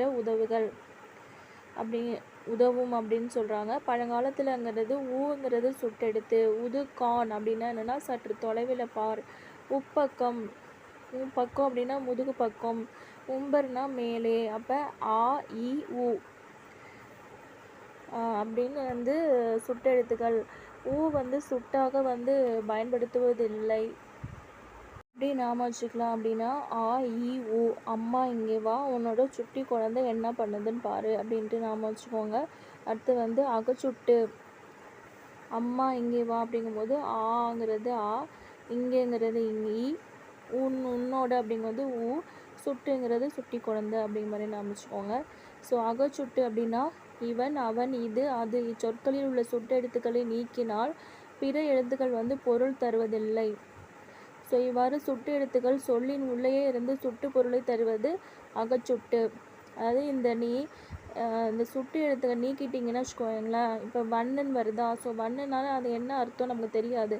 ஸோ அதனால் வந்து இது அகச்சுட்டு எனப்படும். இது எப்படி நாம் வச்சுக்கலாம், இப்போ வந்து நம்ம வந்து இப்போ நம்மகிட்ட ஒன்றுமே இல்லை, அப்போ அகத்தில் வந்து நம்ம ஒன்றுமே இல்லை அப்படிங்கும்போது நம்ம வெறும் ஒரு பாடி மட்டும்தான், உடம்பு மட்டும்தான்.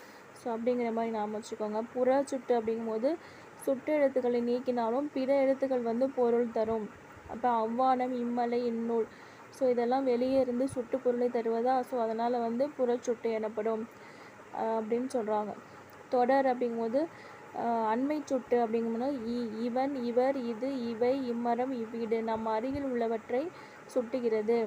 இவன் இப்படி பண்ணிட்டான், இவர்கள் வந்து ரொம்ப கெட்டவங்க, இது அப்படின்லாம் சொல்கிறாங்களா. ஸோ அப்போ நம்ம பக்கத்தில் இருக்கிறது ஏதோ ஒன்று நம்ம அவங்கள பற்றி பேசுகிறோம். ஸோ அதனால் வந்து இது அண்மை சுட்டு அப்படின்ட்டு சொல்கிறாங்க. செய்மை சுட்டுனா அவள் அப்படி பண்ணிட்டா, அவர் அப்படி பண்ணிட்டார், அது வந்து ஓடிடுச்சு, அவை வந்து நல்லவை, அவை வந்து நல்ல ப்ராடக்ட்டு. அதுக்கப்புறம் அவ்வீடு, அம்மரம் இதெல்லாம் வந்து தொலைவில் எங்கேயோ நம்ம சொல்லிகிட்ருக்கோம். அப்போ வந்து அது வந்து அது நம்ம சுட்டி காட்டி தான் சொல்கிறோம். அதனால் வந்து செய்மை சுட்டு, செய்மைனா தூரமாக, சுட்டு திரிபு அப்படிங்கும்போது அம்மரம், இவ்வீடு, புறச்சுட்டுகள். ஸோ இந்த சொற்களை அந்த மரம், இந்த வீடு என்றும் வழங்குகிறோம். ஸோ ஆ, ஈங்கிறது சுட்டு எழுத்துக்கள் மாற்றம் பெறுதா. ஸோ அதனால் வந்து இது சுட்டு திரிபு. ஆ, ஈங்கிறது அந்த, இந்த என திரிந்து சுட்டு பொருளை தருவது சுட்டு திரிபு அப்படின்ட்டு சொல்கிறாங்க. அடுத்து வந்து வினா எழுத்துக்கள் வந்து நாம் ஏராளமான கேள்விகளை கேட்கிறோம். நீயா, நானா, இன்று பள்ளியா, ஆண் முடிதா, ஸோ விடை என்ன, ஏன் வந்தா, ஏ, ஏ இதெல்லாம் வந்து ஓ, இதெல்லாம் வந்து வினா எழுத்துக்களில் வந்து முடிகிற எழுத்துக்கள். சுட்டெழுத்துக்கள் என்றால் என்ன அப்படிங்கும்போது சுட்டி காட்டுற எழுத்து தான் சுட்டெழுத்துக்கள். அகச்சுட்டு, புற சுட்டு, அண்மை சுட்டு, செய்மை சுட்டு, சுட்டு திரிபு இதெல்லாம் வந்து சொல்கிறோம். வினானா அகவினா, புறவினா அப்படின்ட்டு சொல்கிறோம். அகவினா வினா எழுத்துக்கள் சொல்லின் அகத்தே நின்று பொருளை உணர்த்தும், வினா பொருளை உணர்த்தும். வினா எழுத்துக்களை நீக்கினால் பொருள் தராது. ஸோ எது, ஏவர் அதே மாதிரி தான். அதை நீக்கிட்டிங்கன்னா அது வந்து பொருளே தராது. புறச்சுட்டு அப்படிங்கும்போது நீக்கிட்டாலும் புறச்சுட்டுக்கு எப்படியோ அதே மாதிரி தான் புறவினாவும். வினா எழுத்தை நீக்கினாலும் பொருள் தரும். எவ்வீடு அப்படிங்கும்போது அந்த மாதிரி பொருள் தருதா. ஸோ அதனால் வந்து இது ரெண்டும் வந்து ஒரு மாதிரி கிட்டத்தட்ட ஒரே மாதிரி இருக்குது அப்படின்ட்டு சொல்கிறாங்க. அவ்வளோதான். எங்கே, ஏன், யார் ஆகிய வினாச்சொற்களை எங்கே செல்கிறாய், ஏன் எழுகிறாய், ஸோ இதுலேயே வந்து நம்ம வந்து நெடுத்தற்குறிகள்லாம் வந்து மேற்கோள் குறி வந்து நெடுத்தற்குறியிலே வந்து பாருங்கள் அப்படியே மேற்கோள் குறி வந்து என்று அப்படின்னு ஆரம்பிக்கும் போது இது வந்து மேலே வந்து இரட்டை மேற்கோள் குறி வந்து நம்ம இது வந்து போடுவோம். ஸோ இது வந்து சும்மா சென்டென்ஸ் மேக்கிங் தான். அடுத்து வந்து சுட்டெழுத்துக்கள், வினா எழுத்துக்கள் அப்படிங்கிற மாதிரி இதில் என்னென்னு எழுதி அடைப்புகள் உள்ள சொல்லை தக்க எடுத்து சேர்த்து எழுதுக. நீங்கள் வரும்போது எனக்கு ஒரு புத்தகம் வாங்கி வாருங்கள். நாம் உரங்கள் தயாரித்து உழவர்களுக்கு நாம் இயற்கை உரங்கள் தயாரித்து ஸோ அதில் இருக்கிறது எங்கெங்கே சேர்க்கணும் அப்படிங்கிற மாதிரி அழுத்தம் கொடுத்து சொல்லவும் பயன்படுகிறது. அவனே செய்தான், சீதையே சிறந்தவள், உணவே மருந்து. ஏங்கிறது எங்கெங்கே யூஸ் பண்ணுவோம் அப்படிங்கிறது ஏங்கிறத மாற்றுக்கு பதிலாக தானும் அப்படியே யூஸ் பண்ணுவோம். அவன் தான் முதல்ல வருவான், சீதை தான் சிறந்தவள் அப்படிங்கிற மாதிரி. ஸோ வினா எழுத்துக்களை கண்டறிந்த நெகிழி குப்பைக்குள் என்ன, யார், ஏன், அல்லவா, ஆ, உண்டோ, ஓ, எவ்வாறு, ஊ, மேடாக இருந்தால் என்ன, யார், சரியா, ஆ எல்லாமே ஆன் முடியுது. ஸோ வந்து வினாக்களுக்கு சுட்டு சொற்கள் இட்டு எழுதுக அப்படிங்கிற மாதிரி. இது என் வீடு, யார் உண்ணன், அண்ணன் அப்படிங்கிற மாதிரி. வினா பொருளை குறிக்கும் எழுத்துக்கள் வினா எழுத்துக்கள் சொல்லின் முதலிலோ இறுதியிலோ வந்து வினாவை உண்டாக்குகின்றன. ஏ, யா அப்படிங்கிறது சொல்லின் முதலில் வரும். ஆ, ஓ அப்படிங்கிறது சொல்லின் இறுதியில் வரும். ஏ அப்படிங்கிறது சொல்லின் முதலிலும் வரும், இறுதியிலும் வரும் அப்படின்னு சொல்கிறாங்க. ஏன் அப்படி செஞ்சேன், அவனே வந்தான் அப்படிங்கிற மாதிரி வந்து சொல்கிறோம்ல, அதான் வினா எழுத்துக்கள்னா அகவினா சொல்லின் உள்ளே நின்று எப்படி, யார், ஏன் அப்படிங்கிற மாதிரி சொல்கிறாங்க. புறவினா அப்படிங்கும்போது சொல்லின் வெளியே நின்று பொருளை தருவது. அதான் முன்னாடி சொன்னல, அவனா, நீதானோ, எது வந்து முன்னாடி வரும், எது வந்து பின்னாடி வரும், அதை வந்து நம்ம நல்லா பார்த்துக்கோங்க. ஏ, யா, ஏயா இப்படி பண்ணிட்ட அப்படின்னு சொல்லுவாங்கள்ல, அப்படி அப்படி. ஓ, ஆ, ஓ அப்படிங்கிறது சொல்லின் இறுதியில் வரும். ஏ அப்படிங்கும்போது சொல்லின் முதல். நீ முதல்ல சொல்கிறது கேளு அப்படின்னு சொல்லுவோம்ல, ஸோ அப்போ வந்து முதல் அப்படிங்கிற நாம் வச்சுக்கோங்க. இறுதியில் வந்து வரும் அப்படிங்கிற மாதிரி நாம் வச்சுக்கோங்க. அவ்வளோதான். ஸோ அவனா, நீதானோ ஏதேனும் ஒன்று அறிந்து கொள்வதற்காக வினவப்படுவது வினாவாகும். வினா கேட்க பயன்படுத்தப்படும் சொற்கள் வினா சொற்கள் அப்படின்னு சொல்கிறாங்க. எது, என்ன, எங்கு, எப்படி, எத்தனை, எப்பொழுது, எவற்றை, எதற்கு, ஏன், யார், யாது, யாவை இது எல்லாமே வினா சொற்கள். நெல்லையப்பர் கோயில் எங்கே இருக்குது, முதல் ஆழ்வார்கள் எத்தனை பேர், இதெல்லாம் வந்து நம்ம சொல்கிறோம். கரகாட்டத்தை கும்பாட்டம் என்றும் குடக்கூத்தும் என்றும் கூறுவர். இத்தொடருக்கான வினா யாது அப்படிங்கும்போது கரகாட்டத்தினுடைய வேறு பெயர்கள் தான் என்ன அப்படின்ட்டு அது வந்து சொல்கிறாங்க.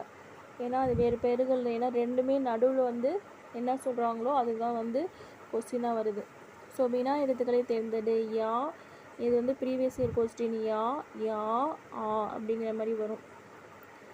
ஸோ ஏங்க இப்போ ஏ பார்த்துட்டாலே இது வந்து வினா எழுத்துக்கள் கண்டுபிடிச்சிடலாம். மற்றது எல்லாமே வந்து ஆ, இ அப்படின்ட்டுலாம் வருது. ஸோ அவ்வளோதான். இது வந்து சுட்டு எழுத்துகள். ஏற்ற வினா தொடர்கள் அமைத்து எழுதுக. அவ்வளோதான். தமிழர்கள் அரபு நாட்டுடனும் யவன நாட்டுடனும் வணிக தொடர்பு கொண்டிருந்தார்கள். டி.கே. சிதம்பரனார் தமது இலக்கிய ரசிகத்தன்மையால் தமிழுக்கும் தமிழருக்கும் புத்துணர்வு ஊட்டினார். எவ்வாறு வந்து புத்துணர்வு ஊட்டினார் அப்படிங்கிறது தான் கொஸ்டின். எவ்வாறு அப்படிங்கும்போது தமது இலக்கிய ரசிகத்தன்மையால் அப்படிங்கிற மாதிரி வரும். டி.கே.சி எழுதிய கடிதங்களும் நூலுரைகளும் அவர் தம் இலக்கிய நுகர்வு கடலின் சில அலைகள் எனலாம். ஸோ எவற்றை வந்து டி.கே.சி இலக்கிய நுகர்வு கடலின் சில அலைகள் எனலாம். எவற்றினா டி.கே.சி எழுதிய ஊடகங்களும் எழுதிய கடிதங்களும் நூலுரைகளும் அப்படின்னு சொல்கிறாங்க. அடுத்து வந்து கலை வந்து ஒரு சமூகத்தின் நாகரிகம் மற்றும் பண்பாடு மேன்மை பிரதிபலிக்கிறது. கலையானது எதை பற்றி பிரதிபலிக்கிறது அப்படிங்கிற மாதிரி கொஸ்டின். தஞ்சை பெரிய கோவிலின் கட்டிட கலைநுட்பம் நம்மை வியப்படச் செய்கிறது. எக்கோயிலின் கட்டிட கலைநுட்பம் நம்மை வியப்படச் செய்கிறது. கருவறையை அகநாழிகை என்று அழைப்பார்கள். எதனை வந்து அகநாழிகை என்று அழைப்பார்கள்? தஞ்சை பெரிய கோயில் நம் நாட்டில் உள்ள கற்றளி கோவில்களிலே பெரியதும் உயரமானதும் ஆகும். நம் நாட்டில் உள்ள கற்றளி கோயில்களிலே பெரியதும் உயரமானதும் எது அப்படிங்கிற மாதிரி கேட்குறாங்க. பஞ்ச காலத்தில் மக்களுக்கு உதவுவதற்காக தானிய கிடங்களும் கோயிலுக்கு அமைக்கப்பட்டிருந்தன. கோவிலுக்குள் தானிய கிடங்களும் எதற்காக அமைக்கப்பட்டிருந்தன? மக்களுக்கு உதவுவதற்காக. தஞ்சை பெரிய கோயில் எண்பட்டை வடிவில் கட்டப்பட்ட திராவிட கலைப்பாணியாகும். தஞ்சை பெரிய கோயில் எப்படி கட்டப்பட்ட வடிவ கலைப்பாணி எவை? ஃபஸ்கோ என்ற இத்தாலிய சொல்லுக்கு புதுமை என்று பெயர். ஃபஸ்கோ அப்படின்னா என்னன்னா புதுமை. எந்த இத்தாலிய சொல்லுக்கு புதுமை அப்படின்ட்டு சொல்கிறாங்க? காலாவில்லை. வரலாற்றை படித்த நமக்கு எது தெரியல? பாதுகாக்க தெரியல, அவ்வளோதான். நகைங்கொண்ட சோழபுரம், தாராசுரம், திரிபுவனம் ஆகிய இடங்களில் 2 வாயில்கள் இருப்பதை பார்த்திருக்கிறோம். ஸோ இடங்களில் எதனை பார்த்திருக்கிறோம்? 2 வாயில்கள். 1000 ஆண்டுகளுக்கு முன்பே பெண்கள் அதிகாரிகளாக பணிபுரிந்திருக்கின்றனர் என்பது ஆச்சரியமாக இருக்கிறது என்பது எது? 1000 ஆண்டுகளுக்கு முன்பே ஆச்சரியமாக இருக்கிறது என்பது எது? பெண்கள் அதிகாரிகளாக பணிபுரிந்திருக்கின்றனர் என்பது. தான் மட்டுமே பங்களிக்காமல் மற்றவர்களின் உதவியையும் பெற்றதோடு அதனை கல்வெட்டாகவும் ஆவணப்படுத்தி இருக்கும் ராஜராஜனின் பாங்கு போற்றத்தக்கது. எதனை ஆவணப்படுத்திய பாங்கு போற்றத்தக்கதாகும் அப்படி ப்ராக்டிஸ் பண்ணிக்கோங்க. செலியன் துணைக்கடைக்கு சென்றான். விற்பனையாளர் ஒருவரிடம் ஆயத்த ஆடைகள் பகுதி எங்கு உள்ளது என்று வினாவினார். யாருக்கு ஆடை வேண்டும்? உனக்கா பெரியவர்களுக்கா என்று கேட்டார் விற்பனையாளர். ஏன் அப்படி கேட்கிறீர்கள்? சிறுவர்களுக்கான ஆடைகள் இல்லையோ என்று வினவினார். நீ கேட்பது உன் அளவுக்குரிய ஆடைதானே, அதோ அந்த பகுதியில் இருக்கிறது என்றார் விற்பனையாளர். பத்தியில் உள்ள வினாச்சொற்கள் என்னன்னா எங்கு, எங்கு, யாருக்கு, அப்புறம் என்னது, ஏன், இல்லையோ, ஆடைதானோ, ஆடைதானே, இல்லையோ, ஆடைதானே அப்படிங்கிற மாதிரி. இந்த மாதிரி கொடுத்துட்டு இதில் என்ன வினாச்சொற்கள் அப்படின்னு கூட கேட்கலாம். எப்படிலாம் கேட்பாங்க அப்படிங்கிற மாதிரி. அடுத்து பேராகிராஃப் கொடுத்து இது நவமணிகள். இது நீலம், கோமேதகம், மரகதம், மாணிக்கம், வைரம், வைடூரியம், புஷ்பராகம், முத்து, மரகதம். இது எல்லாமே நாம் வச்சுக்கோங்க. பண்டைய தமிழகத்தின் துறைமுகங்கள் பற்றியும் பொருட்களை பற்றியும் சென்னை, தூத்துக்குடி துறைமுகங்களோடு தற்போது எண்ணூரிலும் தமிழக வரலாற்றில் கடல்வழி போக்குவரத்தும் கீர்த்தி பெற்றதாக இருந்துள்ளது.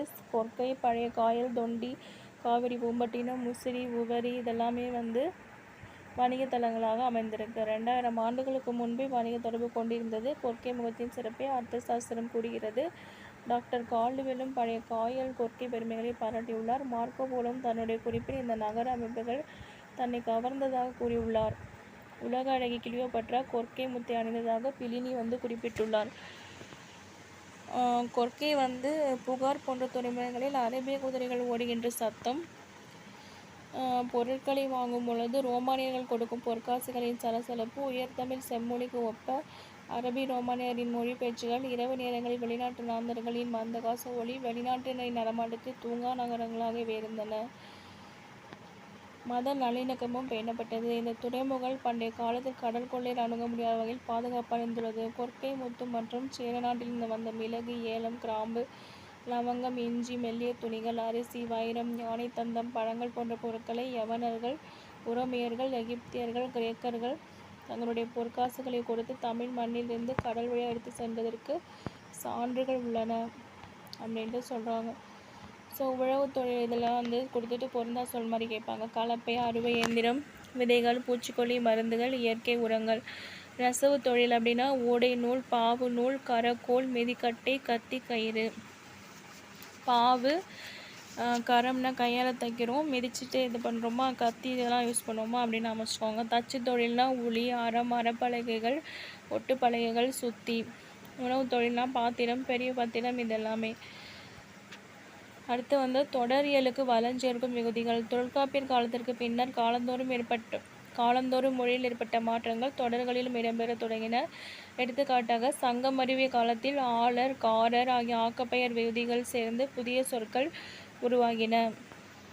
ஸோ மணி பிரவாள நடை, மணியும் பவளமும் கலந்தது போல வட சொற்களையும் தமிழ் சொற்களையும் கலந்து எழுதும் நடை, இதுதான் மணி பிரவாள நடை அப்படின்ட்டு சொல்கிறாங்க. இடைக்காலத்தில் இந்த நடை செல்வாக்கு பெற்றிருந்தது. பல்லவர் காலத்தில் எழுதப்பட்ட ஸ்ரீபுராணம், சத்திய சிந்தாமணி முதலிய நூல்கள் இந்த நடையில் தான் அமைந்திருந்தன அப்படின்னு சொல்கிறாங்க. ஸோ காவலாளர் மணிமேகலை, கஞ்சக்காரர் சிலம்பு. பல்லவர், சோழர், நாயக்கர் காலங்களிலும் மொழியில் மாற்றங்கள் ஏற்பட்டன. நாயக்கர் காலத்தில் பயன்படுத்தப்பட்ட காரன், காரி, சாலி ஆகிய ஆக்கப்பெயர் விதிகள் இந்த கால தொடர்களிலும் மிகுதியாக பயன்படுகின்றன. இவை வடமொழியோடு ஒப்புமையாக்கப்பட்ட விகுதிகளாகும். எடுத்துக்காட்டாக பால்காரன், வீட்டுக்காரி, வண்டிக்காரர், புத்திசாலி, பலசாலி, பொறுமைசாலி, திறமைசாலி, மேலாளர், விற்பனையாளர், உரிமையாளர், கல்வியாளர், சிந்தனையாளர் ஆகியவற்றை கூறலாம். ஸோ இதெல்லாம் வந்து பல்லவர் காலத்தில் நாயக்கர் மரகத்திலேருந்து நம்ம வந்து நடைமுறையிலே இருந்துகிட்டு இருக்குது. ஸோ தொடர்களையும் அவற்றுக்குரிய இலக்கண விதிகளையும் அறிந்து கொள்வது மட்டுமின்றி பல வகை தொடர்களை பயன்படுத்தி பிழையின்றி பேசவும் எழுதவும் செய்யணும் அப்படின்ட்டு சொல்கிறாங்க.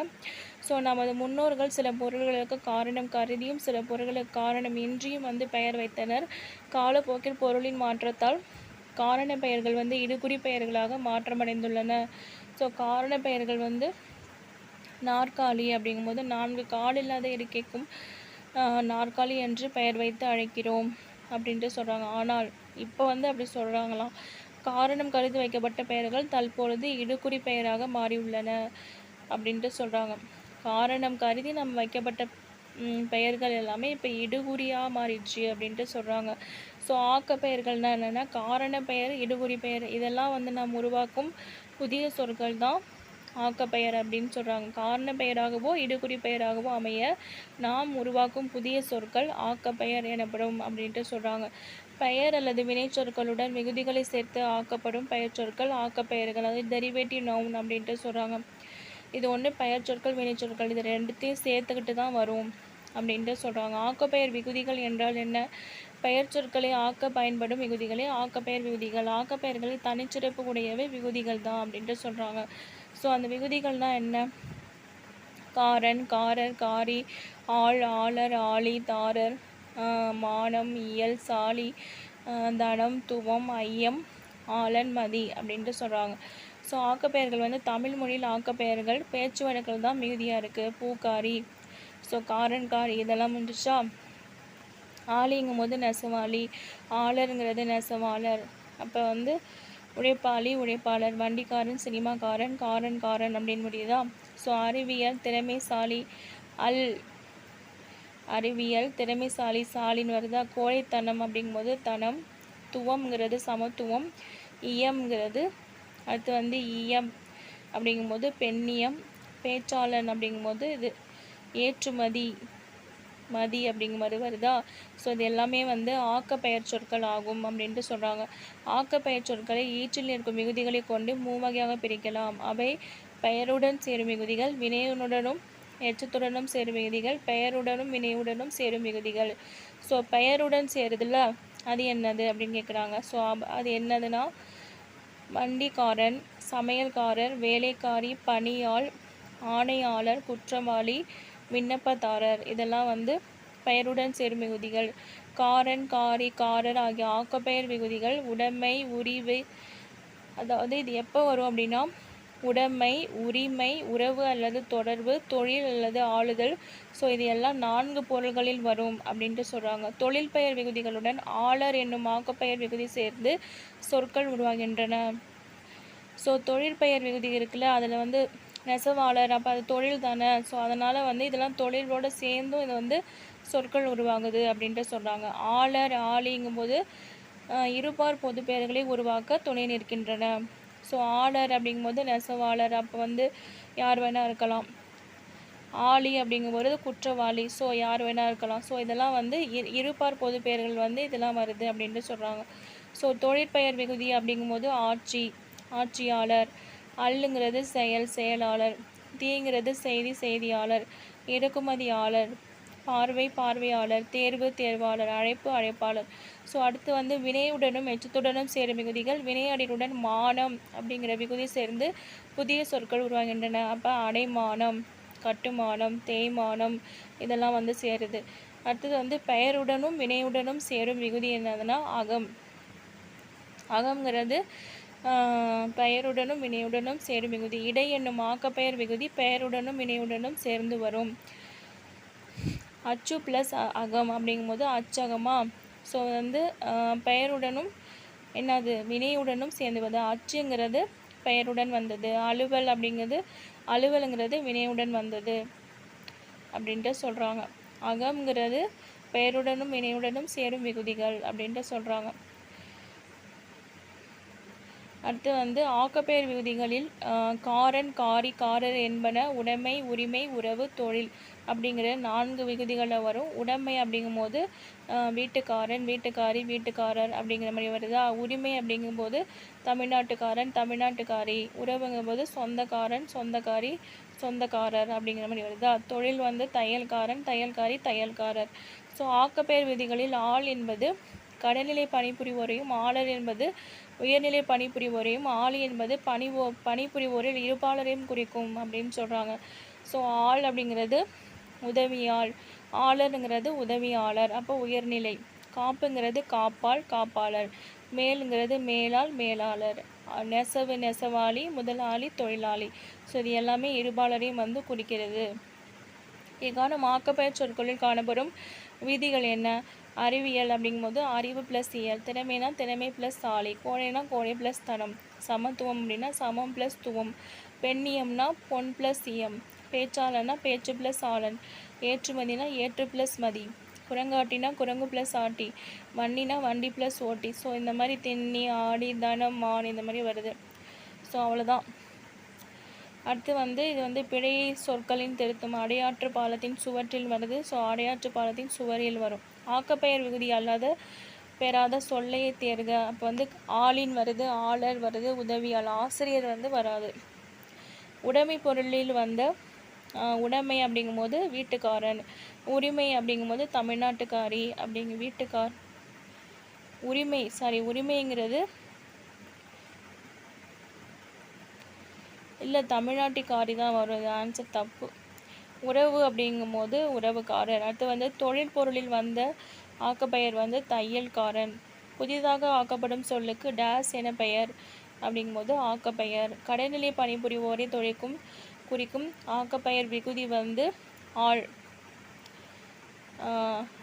உயர்நிலை பணிபுரிவோர் வந்து ஆளர் அப்படின்ட்டு வரும். அடுத்து வந்து இருபால் பெயர்களை குறிக்கும் ஆக்கப்பெயர்கள் வந்து ஆளி அப்படின்னு சொல்கிறாங்க.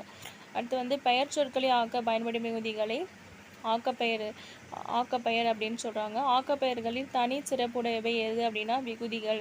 கீழ்காணும் பத்தியில் உள்ள ஆக்கப்பெயர்களை எழுதுக. எங்கள் பள்ளி நடைபெற்ற புத்தக திருவிழாவிற்கு காவல்துறை ஆணையாளர் சிறப்பு அழைப்பாளராக கலந்து கொண்டு உரையாற்றினார். அவர் மாணவர்களாகிய நீங்கள் படிப்பகங்களை பயன்படுத்தி விண்ணியல், மண்ணியல் போன்ற துறைகளில் சிறந்து விளங்க வேண்டும்.